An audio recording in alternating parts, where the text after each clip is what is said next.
The Pirates' Johan Oviedo only lasted one inning, but the Bucks bullpen and bats combined to keep it close and walk off the Giants. That's next on Locked On Pirates.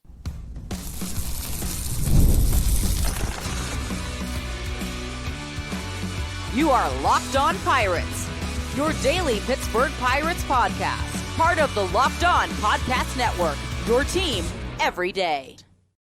This episode is brought to you by 5-Hour Energy Transfusion. Go to 5hourenergy.com today and use my promo code LOCKEDONGolf to receive 20% off your first order. Only valid through September 30th. Order transfusion-flavored 5-Hour Energy shots today. Welcome to Locked On Pirates. I'm Gary Morgan. We're obviously talking about an exciting come-from-behind walk-off last night. I'll turn our attention to a couple ex-Pirates, because you've asked me to, and we'll wrap up with a look at why some players are still getting chances. The Bucks trailed 4-1 heading into the bottom of the seventh, but Jack Suwinski lit the fuse with a clutch 2-run homer off Carson Seymour to cut the deficit to 1.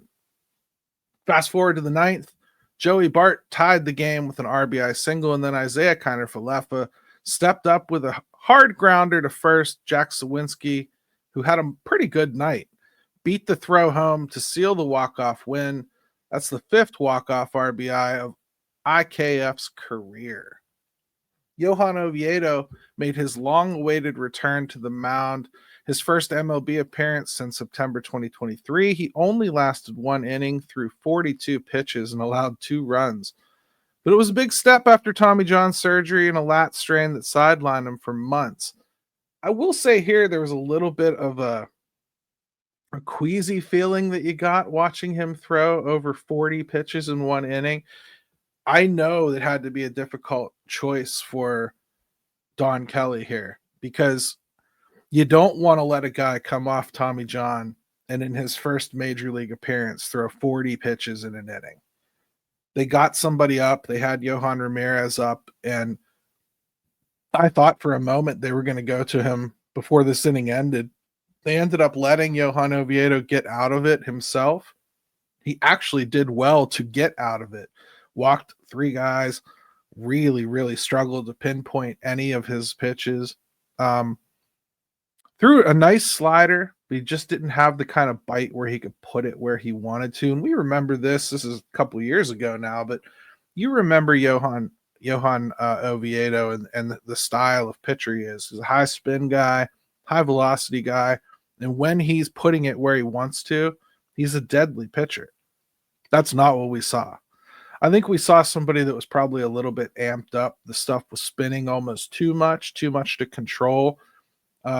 Oscar Marin came out pretty early on in his outing to try to get him right, give him a little bit of a breather. And you could tell the advice was, hey, listen, right now, just stick with the fastball, brother. Just throw the fastball, because his next 5 or 6 pitches were nothing but fastballs. And it's an effective pitch for him if he can put it where he wants to. Not the greatest outing for Johan Oviedo. Nothing to make a big deal about. Nothing to act like we know anything about his future with. It's a guy that's going to continue to get opportunity, and you should want it. Justin Verlander on the other side gave up just 1 run over 5 innings, but he was denied his 264th career win as the Pirates rallied late.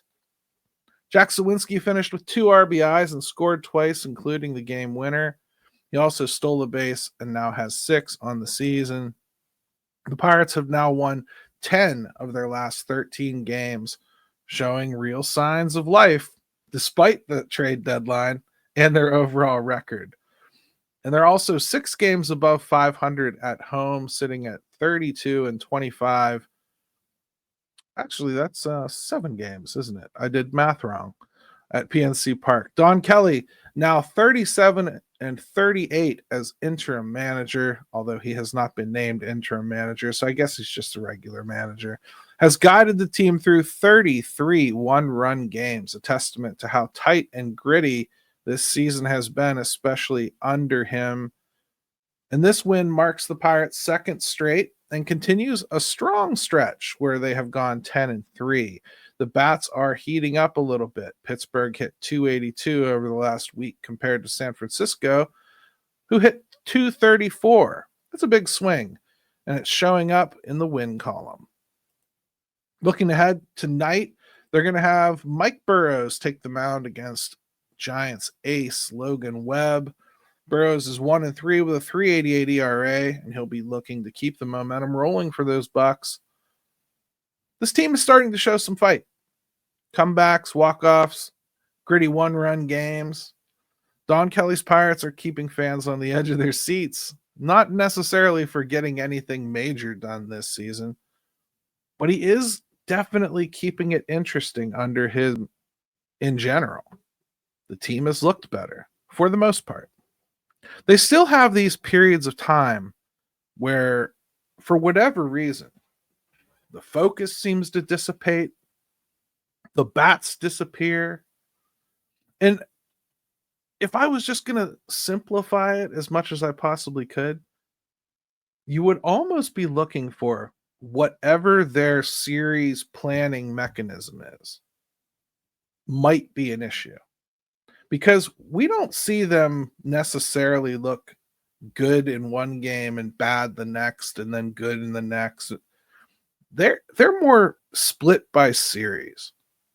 They have what many would consider a terrible series in Colorado, and they have a really good series in San Francisco right before it. And it's not just outcomes, it's everything.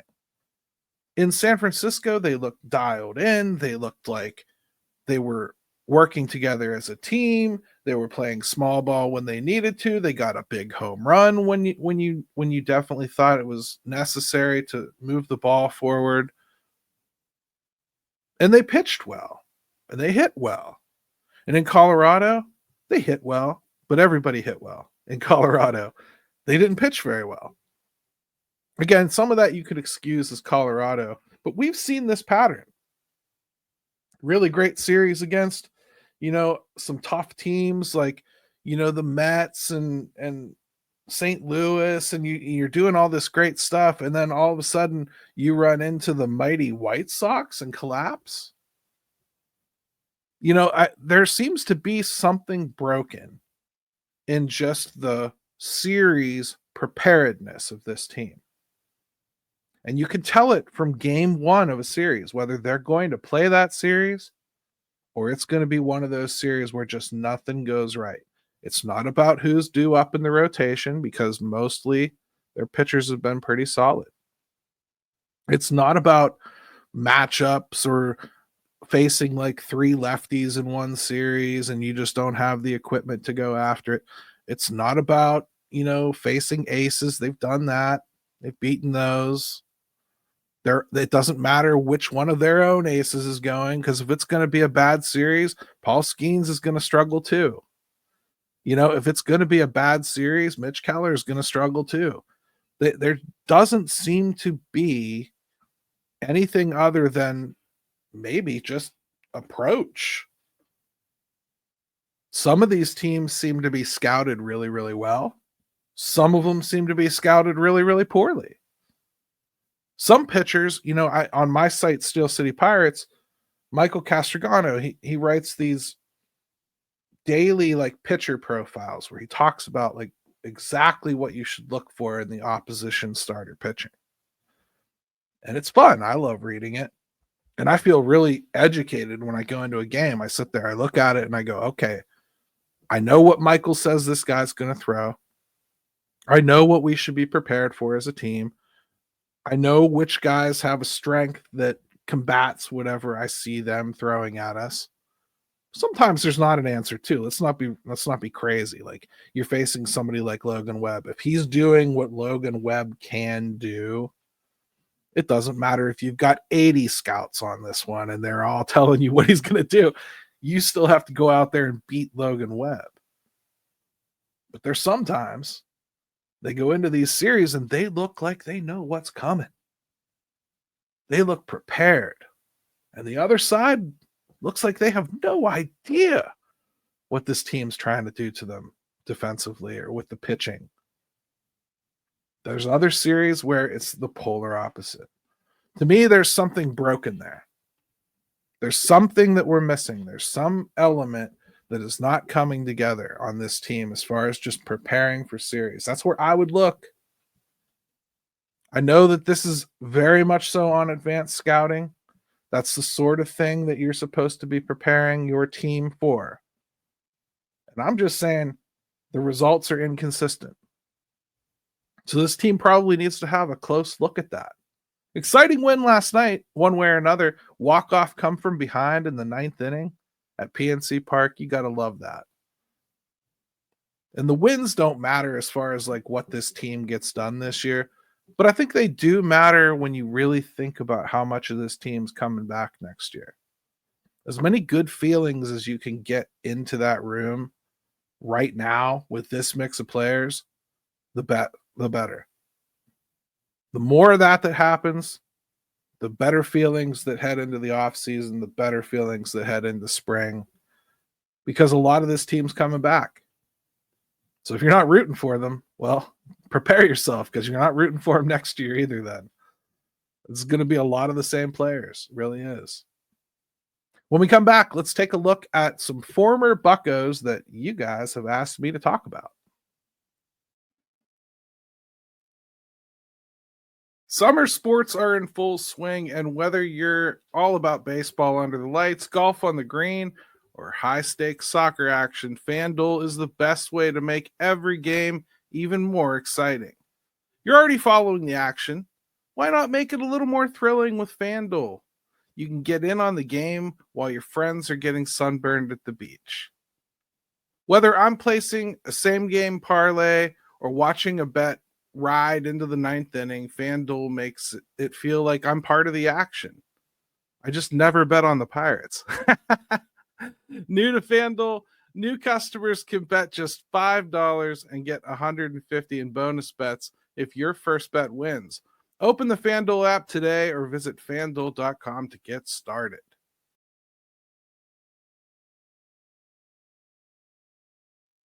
All right, hey, welcome back to Locked On Pirates. Hey, make sure you hit me with a subscribe and a like, and drop your comments down there too. This one especially, this section is probably going to be a little touchy for some of you. Today we're going to look at two former Pittsburgh Pirates pitchers, Luis Ortiz and Quinn Priester, how their careers have unfolded since being traded. One's making headlines for all the wrong reasons, and the other might just be turning a corner in Milwaukee. And before I get into this too far, let me just start by saying, this is not how I evaluate trades. Okay? I don't hate former players, and I don't wish them ill. And I don't think every time we trade someone, it has to be an admission that you don't think they're a good player. Sometimes it's just how you get a player you really need in another area. And I actually think that's kind of what both of these were, plus a little bit of dealing from strength, which we continue to advise. So I certainly don't want to paint a picture of sour grapes here. I don't have any. You might, but that's not where I'm coming from. So take this as it comes, right? When the Pirates dealt Luis Ortiz to Cleveland last December in exchange for Spencer Horwitz, it looked like a clean swap of depth pieces. Ortiz had shown flashes in Pittsburgh, but never quite put it all together. And in Cleveland, he started 16 games, going 4-9 with a 4.36 ERA and 96 strikeouts. It's not great, but it's serviceable. And then came this bombshell. Ortiz is now the subject of Major League Baseball gambling investigation. According to reports, suspicious betting activity was flagged on two specific pitches Ortiz threw, one in Seattle on June 15th and another in St. Louis on June 27th. These weren't just random bets. They were in-game prop bets that drew unusual volume, triggering alerts from integrity monitors. Ortiz was placed on non-disciplinary leave through the All-Star break, and while Cleveland can still contact him, he's barred from team facilities. The Guardians had to scramble to replace him in the rotation. They called up Joey Cantillo from AAA. This comes just a year after MLB handed out multiple gambling-related suspensions, including a lifetime ban for Tucupita Marcano. Ortiz's case is still under investigation, but it's a troubling development for a pitcher who was once seen as a potential mid-rotation piece. The other little nugget that just came out last week about this that's interesting, at least, and I don't know what, if anything's going to come from it, but this investigation apparently started last year while he was a Pittsburgh Pirate. Now, I can't say for sure whether Ben Cherington knew about that or not. I haven't seen it asked. I haven't seen him speak to it. I doubt he would legally be allowed to speak to it, even if he did. But I can say if there was an ongoing active league investigation that had been reported to teams, in other words, if they had come to the Pirates and said, like, hey, listen, there might be some trouble here with Luis Ortiz, I'd have to imagine that information would have had to have been shared with the Guardians as well. If only because MLB would mandate that. So my guess is, while he was under investigation as a Pittsburgh Pirate, they weren't ready to like raise it to the level of red flags. And I would have to say that that's probably the case. There were some people suggesting that perhaps Ben Cherington could get in trouble for this, or maybe he should have shared with Cleveland. I don't believe he'd be given the choice not to share if there was something there.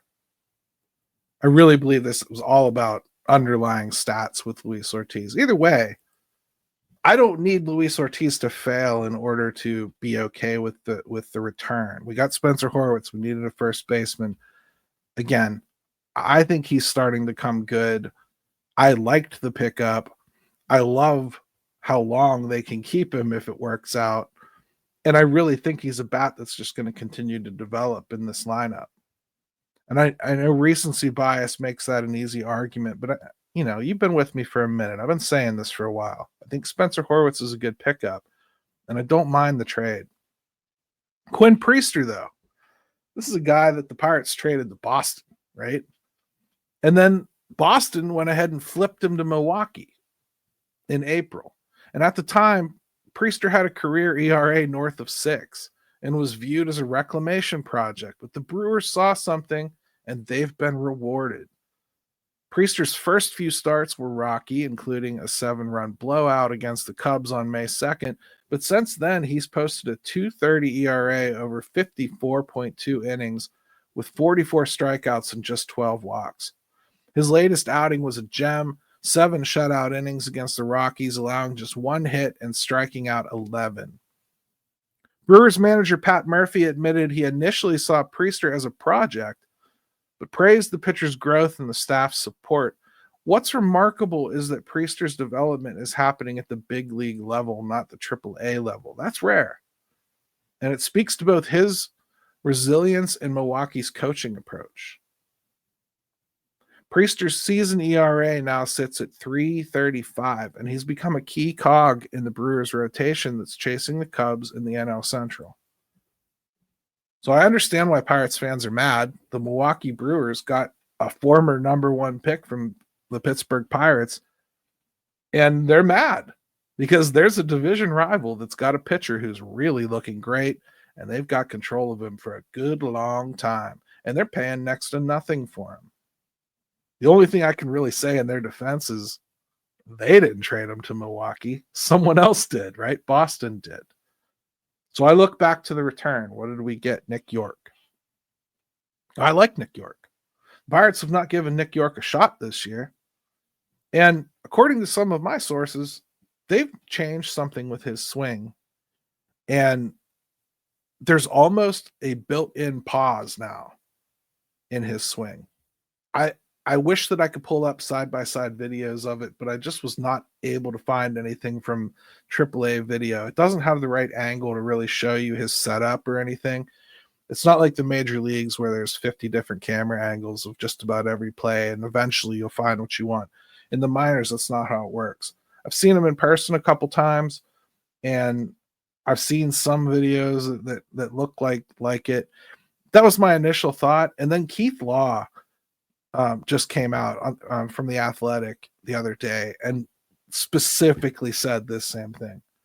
Something changed with his swing this year, and they have introduced some kind of a weird pause. Now, I believe this pause is actually the Pirates attempting to introduce a toe tap, which is a famous thing that this hitting instruction has liked to do. You see that a lot with guys. It seems to be their only real solution to get guys' timing back on is to introduce some kind of a toe tap instead of just a foot down. Brian Reynolds is one of those hitters that likes to kind of alternate himself as to whether he's going to do a toe tap or foot down. Brian Hayes did the toe tap thing for a little while. We saw it work sometimes. We saw it not work other times. I just think that it creates a timing mechanism for a guy that didn't have a timing mechanism before. He was a short, compact swing type guy. They've tried to get more power out of him. I think they're hurting him. I think they've done the same thing to Termarr Johnson. He had a natural swing where he was really good with the contact there for a good long while. They introduced some kind of timing mechanism into his game and tried to teach him a little bit more launch angle. Trying to get a couple home runs out of him has kind of ruined the hitter they drafted.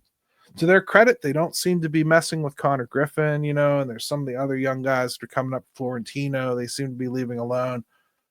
But some of these guys at the later levels, I just got to say, I was a huge fan of Munson as a hitting instructor in AAA, and I haven't liked how it's been going recently. I don't want to get this too derailed on Nick York, but the return there for the Quinn Priester that we traded made a lot of sense. If I were to propose that trade straight up right now, Milwaukee would laugh you out of the room, right? That's how these things go sometimes. So what do you make of all this? Ortiz's situation is a cautionary tale. Off the field issues can derail a career fast.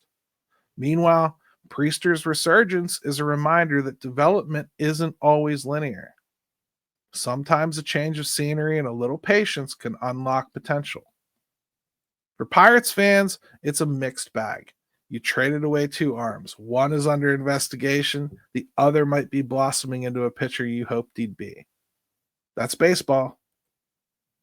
The other part of it you have to look at is that the Pirates the pitching hasn't suffered a bit from losing either of these guys. And that's the truth. You traded from depth, and it doesn't always work, but that doesn't mean it's a bad move either. When we come back, I want to kind of stay with this theme a little bit. We talked about maybe we moved off of Priester early. Well, that might be why some guys that you're sick of seeing are still getting opportunities here in Pittsburgh. Time to fuel up and turn it up with 5-Hour Energy Transfusion. It brings the bold grape, ginger, and lime flavor of your favorite golf drink, minus the alcohol, into a quick, energizing shot. Whether you're sinking birdies or making memories with friends, this one's a hole-in-one for your energy game. Let's be honest, some days on the course or off it, you just need the extra boost to stay sharp and energized. I was on this hole the other day. It was an island shot, and all four of my buddies were like, we're going to make this shot. Not a single one of us made it. I wish we had had one of these 5-Hour Energies. Maybe it would have given us the boost we needed. Golf is all about good times with good people and good flavors, of course. The grape, ginger, lime flavor gives you the best parts of your clubhouse go-to without chasing down the bev cart. If you go to 5hourenergy.com today, that's the number 5hourenergy.com. You can use my promo code LOCKEDONGOLF to receive 20% off your order. This offer is only valid until September 30th on one order and cannot be used with other promotions. This code is not good on subscription orders. Whether you're meeting up with friends or trying to turn 18 holes into 36, get the energizing boost you need to power through. Order transfusion-flavored 5-Hour Energy shots today.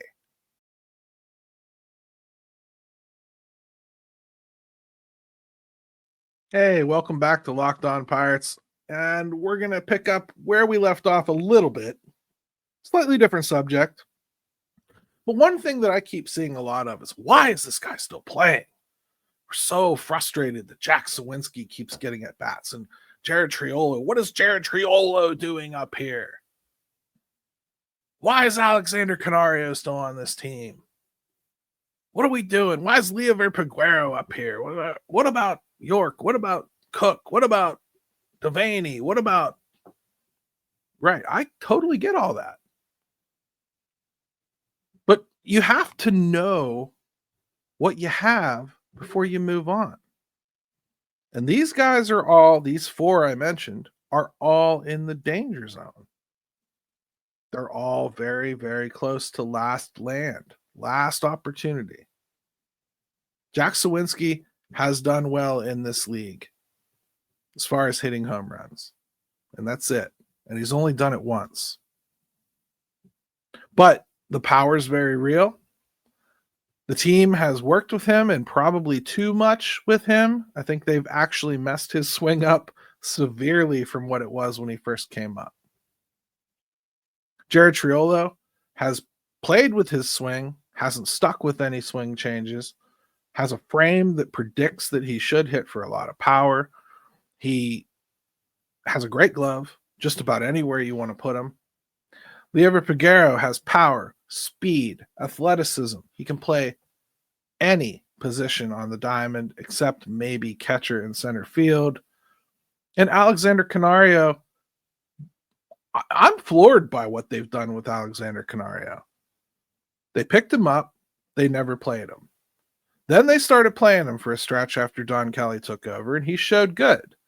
He slowed down, and they just went back to burying him on the bench. He never got another chance to see if he could recapture what he was doing there for a little while. If you remember, he was the only one hitting for a couple weeks there. So let's talk about some things that go into the decision of when you're going to continue to give guys time. There's a calculus that goes in to all this stuff for normal teams. This is in very few ways a normal team, as you all know. But the factors are, how much team control is there if you are successful? Now let's run that through the gauntlet here with these guys. Jack Sawinski. Well, you still got 3 years of Jack Sawinski real cheap if you think he's worth it. He's on the border of no tender zone. So you got to know right now what you're doing. Okay? You got to know. And these last 50 games or whatever, is that going to be enough? I don't know. Honestly, I think this is something they should have started a while ago when they knew the record was going the way it was. We've needed an outfielder, period. And they haven't gone to get one.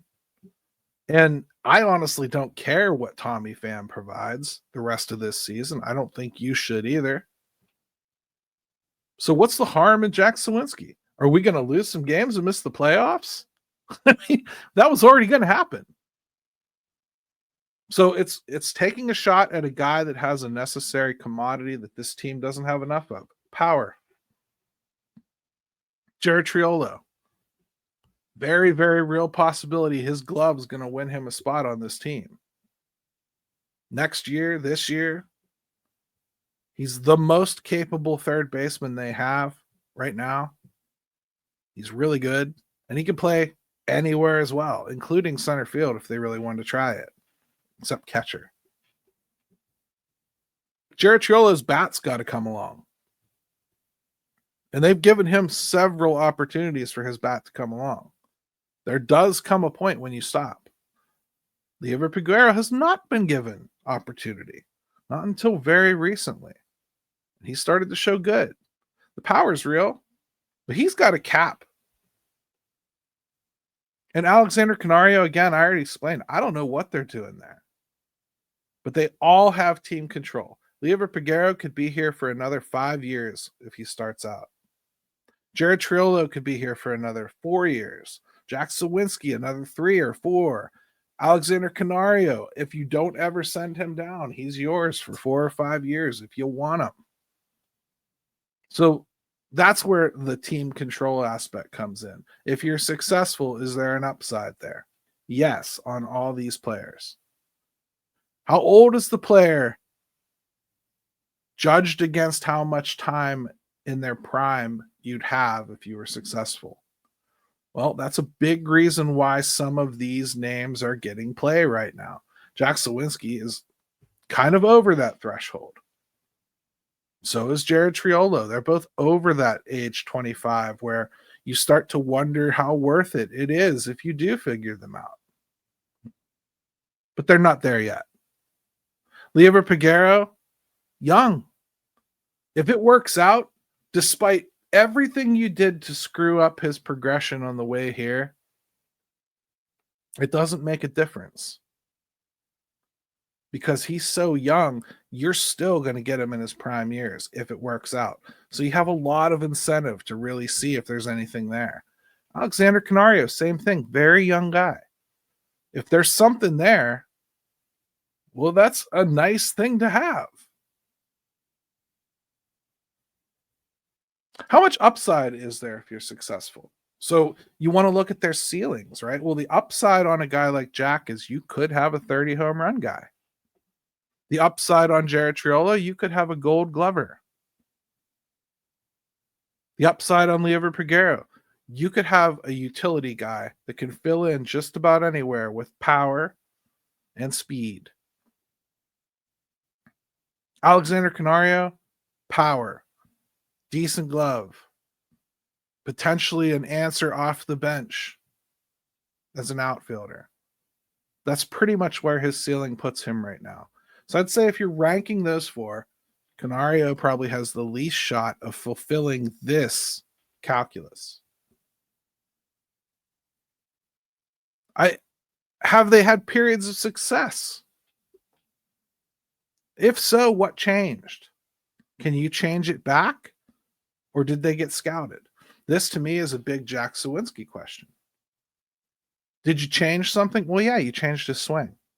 Can you change it back? I guess you could. I think they've tried. I've heard they've tried. You changed his approach. Can you change it back? I think you can. I think they've tried. They definitely did change it. So I don't think Jack Sawinski is about getting scouted. I think Jack Sawinski is about being pissed with.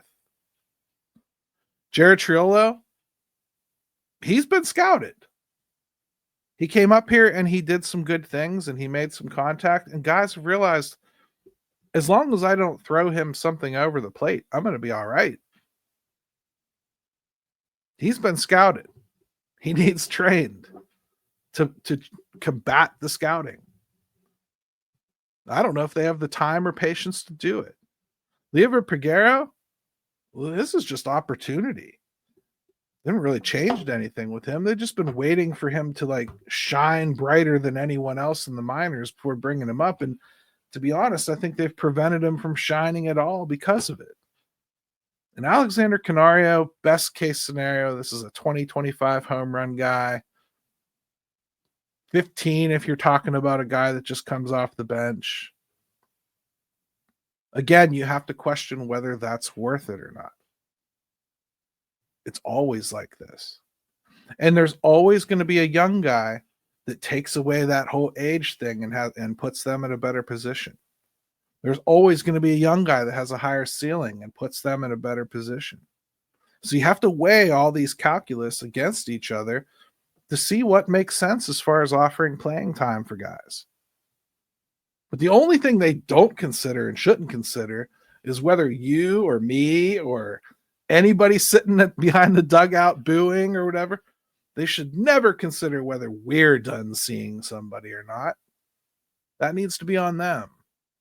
They need to run it through this gauntlet of calculus. And if they do that, people will have enough opportunity to show who they are. The alternative is you don't find out. And you trade a guy like Quinn Priester who becomes something that you envy because you cut bait too early on him. The Pirates didn't have the time to train him in their major league rotation. They had other options, right? And even if he winds up better than some of the guys that they've chosen to hold on to and continue to try to work with, it doesn't make it any different. Quinn Priester might be a good pitcher. He might get scouted this year and then come out next year and look awful. Milwaukee Brewers are excellent at onboarding kids. And I mean both on the field and on the mound. They operate that side of things. They're on board from AAA to the majors, and their development that happens at the major league level is the envy of just about everyone in the league, including us. And if the Pirates were smart, that's what they'd be trying to model. Instead of thinking they're smarter than everyone else, they'd be modeling a team that's actually doing it the right way. That's all I got for you this morning. We'll get back after it tomorrow with another brand new Locked On Pirates, hopefully talking about another Buccos win. Mike Burrows tonight. Let's see what he does against Logan Webb. It should be fun. Let's go Bucks.